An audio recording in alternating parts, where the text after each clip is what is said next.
तो कहानी की शुरुआत में हम फ्रैंक नाम के एक आदमी को देखते हैं जो एक सिविल सर्वेंट के तौर पर काम करता था।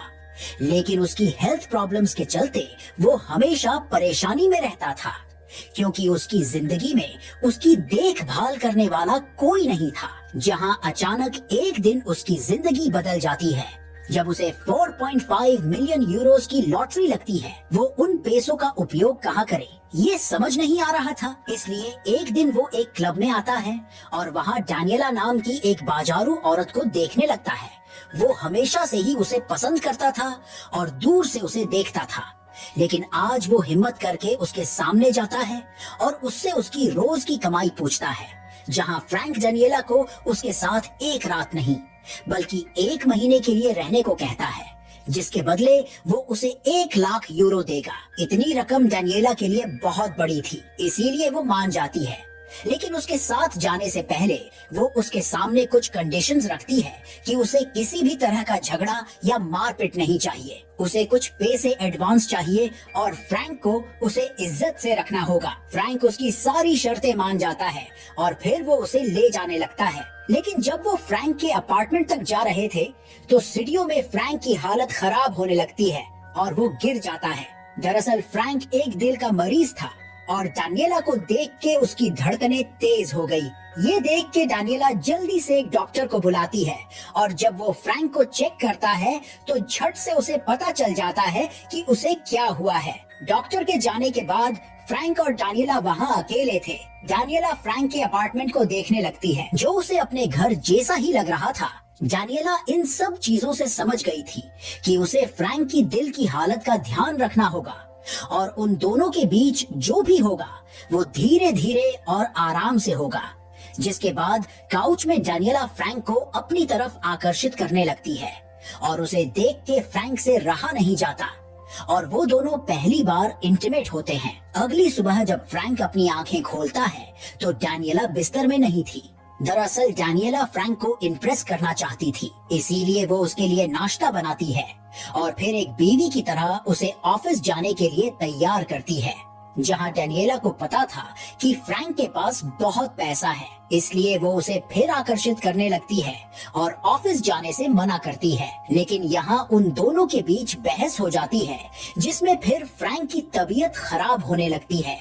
जहां वो इस बार वो अपने फैमिली डॉक्टर आंद्रे को बुलाता है, जो घर आके जब फ्रैंक के पास डैनियला को देखता है तो उसकी खूबसूरती से वो दंग रह जाता है, क्योंकि आज से पहले उसने फ्रैंक के साथ कभी किसी लड़की को नहीं देखा था। फ्रैंक की हार्ट प्रॉब्लम को काबू करने लिए आंद्रे उसे कहता है कि तुम्हें डैनियला के साथ कम से कम मस्ती करनी होगी। जहां उसे समझ नहीं आ रहा था कि आखिर फ्रैंक को डैनियला जैसी औरत मिली कैसे, इसीलिए वो सीधा डैनियला से सच्चाई पूछ लेता है।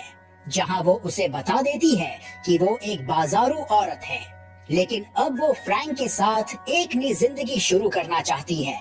जिसके बाद वहां से जाते हुए आंद्रे फ्रैंक से कहता है कि तुम्हें इस तरह बाजारू औरत पर अपने पैसे बर्बाद नहीं करने चाहिए। लेकिन हम देखते हैं कि डैनियला के आने के बाद फ्रैंक काफी खुश रहने लगा था और उसकी दिल की समस्या भी कंट्रोल में आ गई थी। वो दोनों एक दूसरे के साथ काफी खुश थे। जहां वो बीच पर घूमने जाते हैं, एक दूसरे के साथ काफी मस्ती करते हैं और यहाँ तक कि अब फ्रैंक को इंटीमेट होने में भी कोई दिक्कत नहीं आती थी। सब कुछ सही जा रहा था। जहाँ फिर भी आंद्रे आए। दिन फ्रैंक के घर उसकी जांच करने आता रहता था और एक दिन वो उसे अपनी सच्चाई बता देता है कि वो अपने पड़ोस में रहती एक औरत से बहुत प्यार करता है जिसे कैंसर की बीमारी है और उसका इलाज में ही कर रहा हूँ और ज्यादा समय में उसी के साथ बिताता हूँ। वो औरत पहले एक नर्स हुआ करती थी और उसने काफी सारे मरीजों की जान भी बचाई है। जहां वो भी उसके लिए वही करना चाहता है। यहाँ वो फ्रैंक से कहता है कि डैनियला तुमसे प्यार नहीं करती,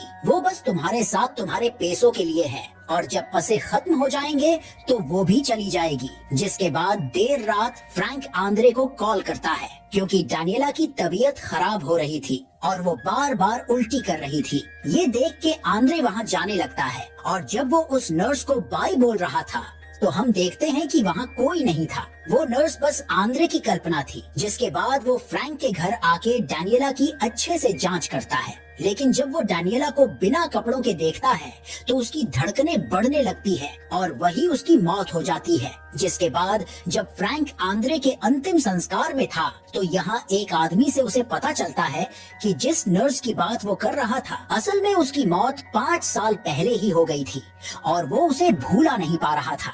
जहाँ मरते दम तक उसने उसे अपने दिमाग में रखा। फ्रैंक भी डैनियला से सच्चा वाला प्यार करने लगा था और उसके साथ वो बहुत खुश था।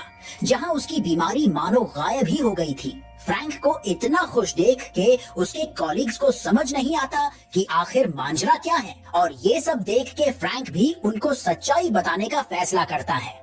जहाँ रात में वो सभी को डैनियला से मिलाने लाता है, लेकिन डैनियला वहाँ नहीं थी और उसका सारा सामान भी गायब था। मतलब वो उसे छोड़कर जा चुकी थी। इन सब चीजों से फ्रैंक को उसके कॉलीग्स के सामने शर्मिंदा होना पड़ता है। जहाँ वो रात में फिर उसी क्लब में जाता है जहाँ से वो डैनियला को लाया था।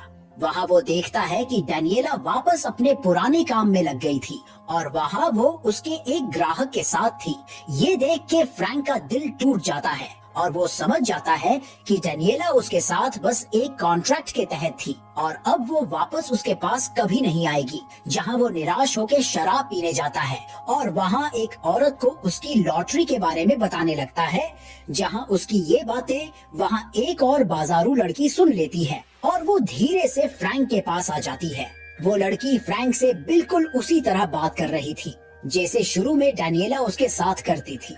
वो उससे कहने लगती है कि मुझे तुम्हारे साथ लगाव सा महसूस हो रहा है और वो फ्रैंक के साथ बाहर घूमने जाने के भी प्लान बनाने लगती है। जहाँ वो लड़की डैनियला से भी खूबसूरत थी और उससे काफी जवान भी थी, लेकिन उसकी चिकनी चुपड़ी बातों में फ्रैंक नहीं आता क्योंकि उसे तो बस डैनियला से ही लगाव था। जहाँ उस लड़की के साथ जाने से पहले फ्रैंक एक आखिरी बार डैनियला के पास आता है और उसे अपने दिल की बात बताने लगता है कि मैं तुमसे बेइंतहा मोहब्बत करता हूँ और इस दुनिया में एक तुम ही हो जो मेरी तन्हाई को भर सकती हो। ये सब सुन के डैनियला कहती है कि मैं तुम्हारे साथ पूरी जिंदगी नहीं रह सकती हूँ क्योंकि मेरी जिंदगी में कोई और भी है। जहाँ वो फ्रैंक को उस लड़की के साथ जाने को कहती है क्योंकि वो उससे ज्यादा जवान थी और वो फ्रैंक का अच्छे से ख्याल रख सकती है। लेकिन फ्रैंक उसकी ये बात नहीं मानता और जब वो डैनियला से बेहेस करता है तो उसकी तबीयत खराब होने लगती है। ये देख के डैनियला जल्दी से उस क्लब में एक डॉक्टर को बुलाती है जो फ्रैंक को चेक करता है। यहाँ हम डैनियला के पति को भी देखते हैं जो उस क्लब का मालिक था और यहाँ डैनियला का पार्टनर फ्रैंक को धमकी देता है कि अगर तुम मेरी बीवी से दूर नहीं रहे तो वो उसे मार डालेगा। जिसके बाद डैनियला फ्रैंक को घर छोड़ने जाती है ताकि रास्ते में उसे कुछ हो ना जाए। घर आने के बाद वो दोनों एक बार फिर इंटीमेट होने लगते हैं।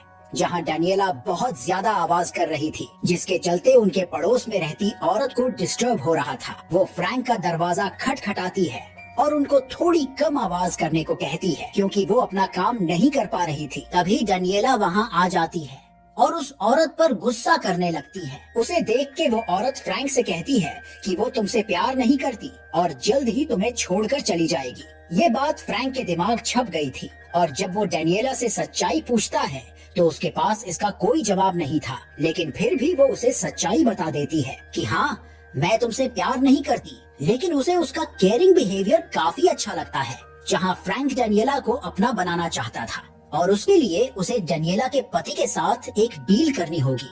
उसके पति के पास डैनियला जैसी काफी सारी औरतें थी जिससे उसका क्लब आराम से चल सकता है, लेकिन वो डैनियला के जाने का झूठा गम बनाने लगता है। वो जानता था कि फ्रैंक को लॉटरी लगी है जो बात उसे डैनियला ने ही बताई होगी और हो सकता है कि वो दोनों मिलके फ्रैंक को लूटना चाहते हो। आखिर डैनियला जैसी औरतों को पैसों से ही मतलब होता है, जहाँ फ्रैंक ये बात जानता था।